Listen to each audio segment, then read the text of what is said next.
For years, Motorola has played a very simple game in India. Budget phones, mid-range killers and clean software, and all of this encompass and make a solid smartphone. And whenever Motorola went premium, it was mostly in the razor category where they had a foldable, but there the design in itself was the headline maker. But now Motorola is trying something bold in signature style.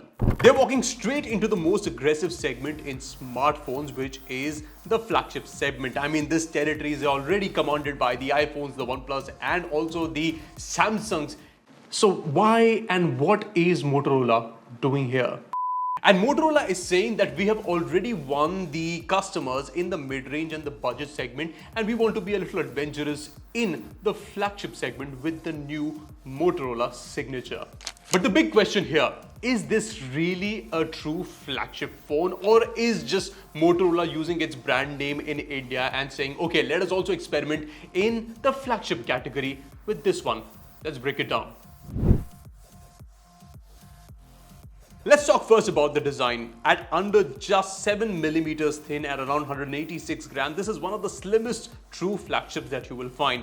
In a time when phones are becoming heavier, chunkier and more industrial, this one actually feels really elegant in the hands.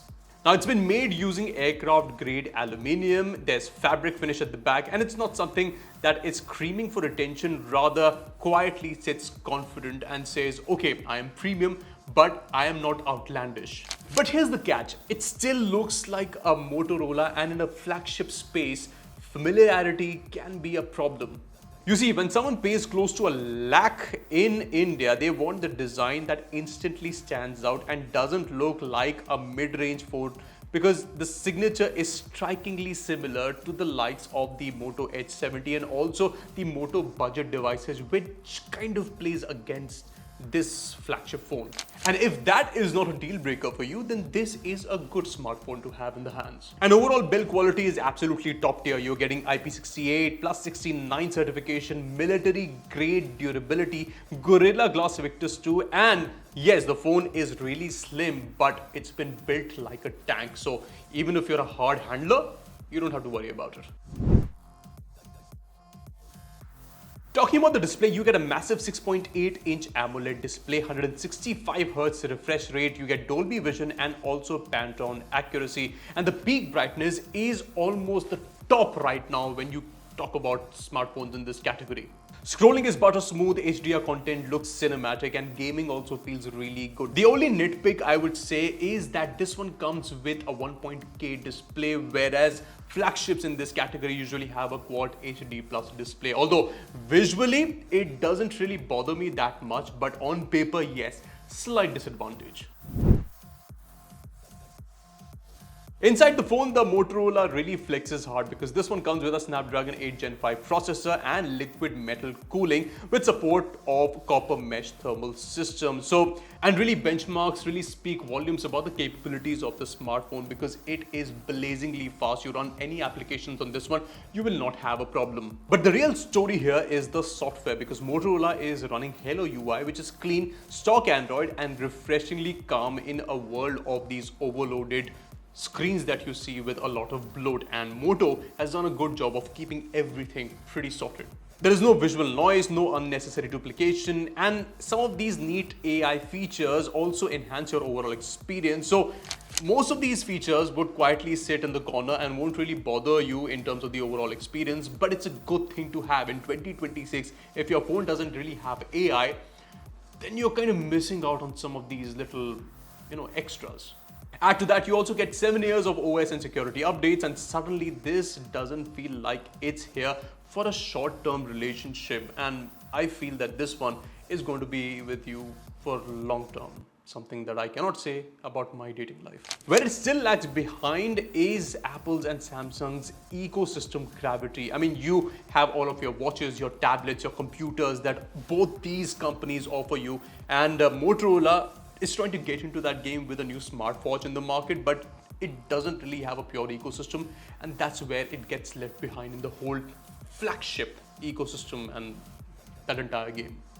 One thing I would like to point out is when we were running benchmark tests on the smartphone, it was heating up, and to a point that some of the benchmarks weren't even running post the 45-degree cutoff point that the phone has. Yes, it is a safety feature and it wasn't really bothering us when we were using as a daily driver, but just wanted to highlight that the phone does heat up a lot when you are overloading it with, some heavy task apps. Now let's talk about the reason Motorola is even daring to enter this segment, and it's the camera that everybody is talking about. Because this one comes with a triple 50 megapixel Sony Litia sensor system. The main, the periscope and the ultra wide, all of them are 50 megapixel sensors, which again speaks volumes of the kind of challenge that Motorola is bringing into this segment. You get 8K Dolby Vision recording, 4K at 60 FPS across all lenses, even pro level stabilization with AI powered photography, and also Pantone colored validation with more cinematic tools. So if you're a content creator, this one is indeed a good device. We were testing it and camera really impressed. That is not something that I usually say for a Motorola phone in the flagship segment, but when they're introducing a device like that, they're claiming that the camera is good, and I agree. Samples come out great. I like the textures and the dynamic range in the daylight shot, and it's not overdoing it on the colors like you see on those Vivo flagship phones. There is considerable shift in the color tone when you go from a wide angle to a primary shot, and that is where it loses some of the points. Low light shots are also good with lesser noise. The video quality would be a delight for people who create a lot of content on the go, and the best part is you're getting 4K resolution on the front camera at 60 FPS, because a lot of people use the front camera for most of their content creation. So it just adds more value and just stabilizes this smartphone in a very competitive segment where camera heavy phones are dominating. So camera really is a strong game that Motorola is bringing over here. I know people usually pivot to the Apples or the Samsungs in this segment, but when you talk about a good camera capability phone, I think this could really change the game for a lot of the people who buy this. But again, buying this for its camera capabilities indeed is a bit risky, because understand the Samsung and the Apples, all of these companies have built up their reputation over the years of delivering good camera phones. This one is a bold experiment that Motorola is trying. I like the phone for its camera, but again, hopefully this reputation builds up and Motorola keeps launching camera capability phones of this caliber.